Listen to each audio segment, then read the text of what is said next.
I never thought I'd be the guy writing something like this, but here I am. My name's Jake, and I want to get this off my chest because I honestly don't know what else to do. I've been with my wife, Emily, for about 3 years now. We met in college, and things seemed pretty solid at first. She was the kind of girl everyone liked, funny, confident, a little bitchy sometimes, but in a way that kept things interesting. For the most part, I thought we had a good thing going. We were engaged, planning to get married next summer, and I genuinely thought she loved me. But a few weeks ago, everything changed. It started with small signs, little shifts in her behavior that I didn't want to notice at first. She became more secretive with her phone, always kept her screen turned away, and started working late more often. I'd ask her about it, and she'd brush me off with some lame excuse about needing extra hours at work or a new project she was passionate about. She'd say she loved me, that she was just busy and stressed, and I bought it because I wanted to believe it. Still, I couldn't shake the feeling that something was off. Then came the night of our engagement party. It wasn't supposed to be anything special, just a small get-together with friends and family. But in the middle of the night, something changed everything. Emily had been acting weird all evening, distracted, anxious, avoiding eye contact. She kept saying she loved me, how excited she was about the wedding, how she couldn't wait to be my wife. That's what she told me, right? That she loved me. I remember looking into her eyes and feeling like I was on top of the world. And then it happened. After the party, I was feeling pretty good, a little drunk, but mostly happy. I went to our bedroom to grab some water and I saw her phone lying on the nightstand. I figured I'd check it just out of curiosity, nothing sinister, just a quick glance. But what I saw made my stomach drop. There was a string of messages between her and someone named Mike. At first glance, it seemed innocent, flirty maybe, but nothing too crazy. But then I scrolled further and it got worse. They were talking about meeting up, making plans, with her saying she was so hot for him and can't wait to see him again. The last message was from her saying, "Tonight's the night." That's when I realized my wife, the woman who told me she loved me just hours ago, was planning to cheat on me that same night. My heart felt like it stopped. I was numb, completely stunned.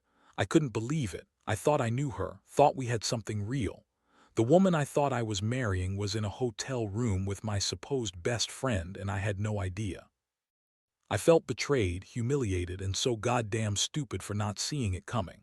I wanted to scream, cry, punch something. But all I did was stand there, staring at her phone, feeling like my world was crashing down around me. The next morning hit me like a freight train. I couldn't sleep after what I saw. My mind kept circling back to that message, her planning to meet up with Mike, her so-called best friend, asterisk tonight asterisk. I couldn't believe I'd been so blind. I'd always trusted her, always believed her when she said she loved me. But that was just a lie, wasn't it? Or maybe just a version of the truth she wanted me to believe. Either way, I felt sick. I got up early, trying to gather my thoughts. I didn't tell anyone yet. I needed time to process, to figure out what I was going to do. But the urge to confront her grew stronger with every hour. I wasn't going to sit around and let this slide. Not after everything I'd already been through, not after planning a future with her. I knew I needed to see her face, hear her lie, or maybe just see if she'd admit what she was doing. Either way, I couldn't keep quiet. I decided to go to her apartment first just to see if she was there. I knew it was risky, but I told myself I needed to see her in person. When I arrived, the place was dead silent. No sign of her, which wasn't surprising considering her recent behavior. I checked her phone again, trying to find any clues I might have missed. But there was nothing new, just the same messages, the same betrayal staring right back at me. Then I heard her voice from behind. She was on the phone and I could hear her bitchy tone, the way she was arguing with someone. Normally she'd be loud and confident, but now she sounded nervous, almost frantic. I didn't want her to see me yet, so I hid behind the door listening.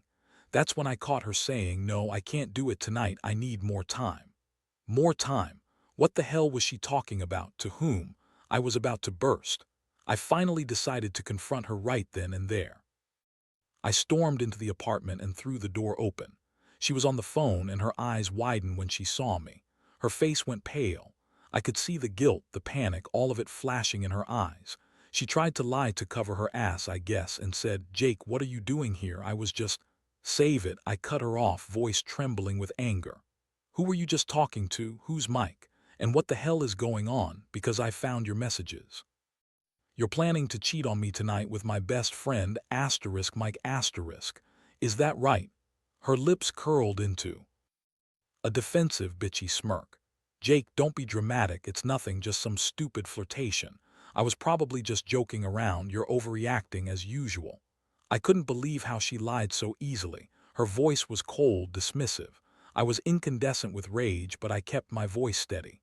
"Stop lying. I saw your messages. I know you're in that hotel room with him right now.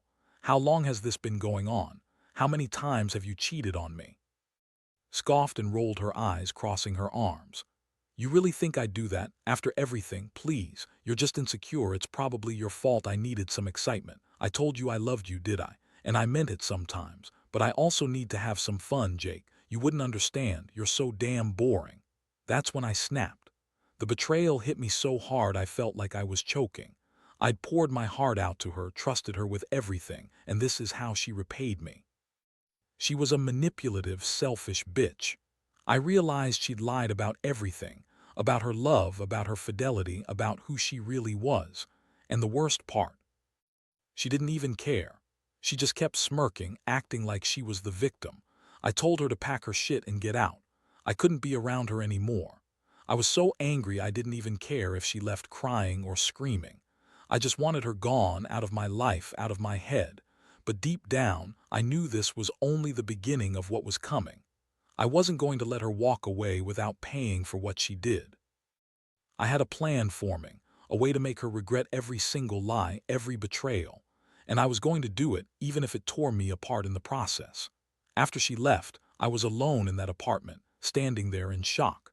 I kept replaying everything in my head, trying to understand how she could lie so effortlessly, how she could betray me like that right after telling me she loved me. It was like I'd been hit by a tanker. The anger and hurt were so overwhelming that I could barely breathe. But beneath all that, there was this cold, calculated part of me that started to emerge, thinking about how I was going to make her pay. I didn't sleep that night. Instead, I stayed awake, going over every detail, her texts, her smirk, the way she dismissed me so easily. I needed to do something, something that would let her feel the kind of pain I was feeling now. I wasn't the type to seek revenge blindly, but with her, it felt different. She'd lied, manipulated, and hurt the one person who was supposed to be her partner for life. I decided I wouldn't just walk away. No, I wanted her to see what she lost, to understand how deeply she screwed up. I started by hearing a private investigator. It took some convincing, but I paid good money to find out exactly what she was up to that night. I needed proof, hard evidence, so I could confront her with facts, not just my hurt feelings. Turns out, she'd been in that hotel with Mike for hours. The investigator got photos of her arriving, leaving, and even some clips of her and Mike together in the hotel room. I saw them kissing, touching, the whole thing. Watching those videos, my stomach churned. I'd trusted her with everything, and she threw it all away for some quick sex with my supposed best friend. Once I had the proof, I started planning my next move. I knew I couldn't just confront her again. She'd lie her way out, deny everything, or blame me for being paranoid. So I decided to do something a little more calculated. I reached out to some of her friends subtly to gauge what she'd been saying about me. I wanted to know if she was spinning some story about how I was controlling or insecure. Turns out she'd been trash-talking me behind my back, trying to make herself the victim. Classic Emily. She was good at manipulation, but I'd caught her now. I also couldn't help but notice how she was acting during our last conversation. Her tone was dismissive, her eyes cold, like she didn't care. That made me realize she'd already moved on mentally. She didn't care about me anymore. That realization stung worse than anything else. If she didn't care, then I didn't need to hold myself back anymore. I started to plan a way to expose her to everyone, including her friends, her family, and even Mike. I wanted her to see that what she did wasn't just a betrayal of me, but a betrayal of everything she claimed to stand for. In the meantime, I moved out of our apartment into my parents' house. I couldn't stand being around her anymore, not after what I found out. Every time I looked at her stuff, I felt this deep well of betrayal and rage. I knew I had to stay strong, but honestly, I was a mess inside. I kept asking myself why I wasn't enough, why she needed to cheat with my best friend. And the worst part, deep down, I knew this was just the start.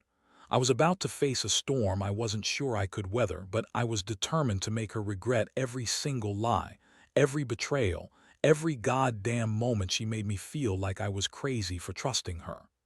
The days that followed were a blur of planning and trying to keep my emotions in check. I couldn't eat, couldn't sleep. Every time I closed my eyes, I saw her in that hotel room, her lips on Mike's, her telling me she loved me just hours before she was in bed with him. Each thought fueled my rage, but I knew I had to keep it under control. If I wanted to make her pay, I had to do it smart. That's when I decided I wasn't just going to confront her directly anymore. I was going to leverage everything I had against her. I spent hours gathering more evidence, more pictures, more messages, even some recorded conversations from friends I'd managed to talk to. I wanted to catch her in a lie, to corner her with facts so undeniable she couldn't wiggle out. Meanwhile, I worked on my plan to expose her to everyone, family, friends, her job. I knew she'd spin stories, lie her way out, try to manipulate me into thinking I was crazy or overreacting. But I had enough evidence now to blow her cover wide open. One night I finally sat her down. I told her I knew everything, showed her the videos, the messages, the photos. Her face twisted into a snarl when she saw the proof. She tried to play innocent, too cool, like she wasn't furious herself. She rolled her eyes, sneered, and said, "Oh, Jake, you're overreacting. You're just jealous because I'm more attractive than your boring ass. Honestly, you're lucky I even stayed with you this long." That was her go-to move: blame me, call me insecure, dismiss what she'd done as some stupid mistake. But I wasn't having it anymore. I told her she could lie all she wanted, but I wasn't going to let her ruin my life with her bullshit. I made it clear I was going to expose her, show everyone her true face. She got even more bitchy, started crying, acting like she was the victim. But I saw right through her. She didn't care about me. She only cared about her own selfish needs, and now she was trying to save whatever shred of dignity she had left. That night I made a decision. I was done being the nice guy. I wasn't going to let her manipulate me into feeling guilty or ashamed. I was going to break things wide open. I contacted her boss, her friends, everyone who needed to know. I sent messages, gave interviews, whatever it took. I wanted the world to see her for who she really was. Because at that moment I realized the truth. She wasn't the girl I thought I married. She was a liar, a cheat, and a user. And I wasn't going to let her get away with it, not this time. The fallout was instant and brutal. I made sure everyone knew the truth, her friends, her family, even her coworkers. I wanted her to feel the shame she'd tried so hard to deny. The messages and videos did their job. People couldn't ignore how she had lied, cheated, and manipulated. Her reputation took a hit. Some of her friends turned against her, others just looked at her with pity. I saw her trying to salvage her image, but it was too late. The damage was done. She tried to deny everything when I confronted her publicly, calling me jealous and insecure again, throwing tantrums like a spoiled brat. But her words sounded hollow now. She was losing control, and I could see her desperation. Still, part of me felt empty. The rage was still there, but beneath it there was this gnawing sadness. I'd lost the woman I thought I knew. That night, everything changed. I felt like I was waking up from a nightmare. The trust was gone, shattered into pieces I'd never be able to put back together. I decided to end things officially. No more hiding, no more pretending. I told her she could leave, that I never wanted to see her again. She looked at me like I was crazy, her bitchy smirk replaced by tears, trying to guilt-trip me one last time. "You'll regret this, Jake," she hissed. "You're just a jealous fool, nobody's perfect." I just looked at her, tired, broken inside. I knew I'd made the right decision.